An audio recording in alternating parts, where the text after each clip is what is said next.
UP की 10 seat और उत्तराखंड की 1 सीट के लिए राज्यसभा चुनाव का ऐलान कर दिया गया है। इसके लिए 20 अक्टूबर से 27 अक्टूबर तक नामांकन होगा। 9 नवंबर को मतदान होगा। अब इसमें बीजेपी कितनी सीट जीतेगी ये देखने वाली बात होगी।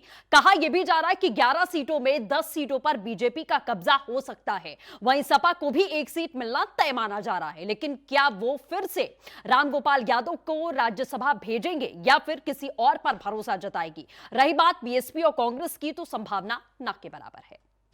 यूपी से 10 सीट और उत्तराखंड की 1 सीट पर राज्यसभा चुनाव के ऐलान के बाद सियासी सरगर्मियां सियासी गलियारे में बढ़ चुकी। ऐसे में बीजेपी ताल ठोक रही है। उम्मीदों को 7वें आसमान पर पहुंचा विश्वास से लबालब है।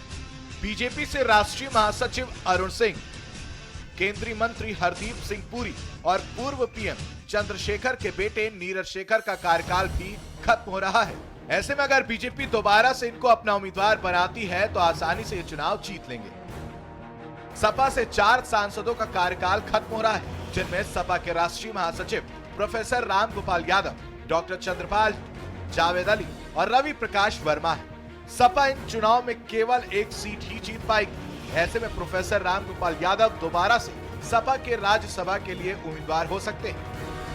9 नवंबर को 11 राज्यसभा सीटों के लिए चुनाव होने हैं, जिसमें से 10 सीटें उत्तर प्रदेश से हैं और 1 सीट उत्तराखंड से है।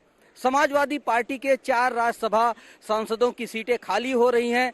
इसमें कयास यही लगाया जा रहा है कि रामगोपाल यादव जो राष्ट्रीय महासचिव हैं समाजवादी पार्टी से, उनको आगे बढ़ाया जाएगा, यानी वो इकलौते ऐसे सदस्य होंगे जो अब राज्यसभा के लिए चुने जाएंगे।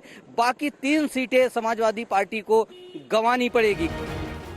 बसपा के राजाराम और वीर सिंह हैं, लेकिन बसपा के पास जरूरी सीट न होने की वजह से उसका कोई भी उम्मीदवार राज्यसभा के चुनाव में जीत हासिल नहीं कर सकेगा। कांग्रेस के लिए दोहरी परेशानी है, क्योंकि पीएल पुनिया का जहां यूपी से राज्यसभा सांसद के रूप में कार्यकाल खत्म हो रहा है, वहीं उत्तराखंड से कांग्रेस के राज बब्बर का कार्यकाल खत्म हो रहा है। लिहाजा दोनों जगह कांग्रेस के पास पर्याप्त संख्या बल न होने के कारण उनका कोई उम्मीदवार राज्यसभा के लिए नहीं चुना जाएगा। राज्यसभा सीटों के मतों का अगर समीकरण देखा जाए तो हिसाब से भाजपा राज्यसभा की 8 सीटें जीत सकती है। लेकिन भाजपा के सामने बड़ी चुनौती ये है, क्योंकि तमाम विधायक नाराज चल रहे हैं। ऐसे में क्रॉस वोटिंग रोकना भाजपा नेतृत्व के लिए जरूरी है।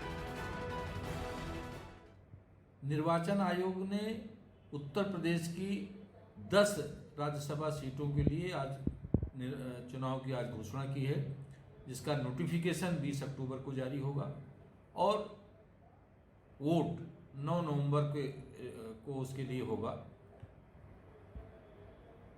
राज्यसभा में आनुपातिक प्रतिनिधित्व के हिसाब से चुनाव होते हैं।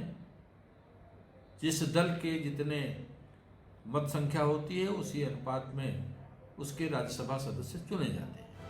बीजेपी के राज्यसभा सांसद नीरज शेखर, हरदीप पुरी, अरुण सिंह का कार्यकाल खत्म हो रहा है। बीजेपी सूत्रों की माने इन तीनों को दोबारा टिकट दिया जा सकता है। भाजपा के रणनीतिकारों की माने तो 9 सीटों पर अपने प्रत्याशी उतार सकती है। उपचुनाव के चुनावी समर को फतेह करने के लिए भारतीय जनता पार्टी के प्रदेश संगठन ने तैयारियां तेज कर दी हैं।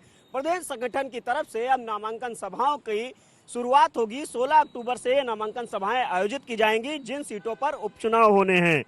आज उम्मीद यह जताई जा रही है कि उपचुनाव के प्रत्याशियों की सूची आ सकती है और इन नामांकन सभाओं में खुद मुख्यमंत्री योगी आदित्यनाथ समेत वरिष्ठ पदाधिकारी और मंत्री मौजूद रहेंगे। कैमरामैन अमित साहनी के साथ संकेत मिश्रा, R9 टीवी, लखनऊ।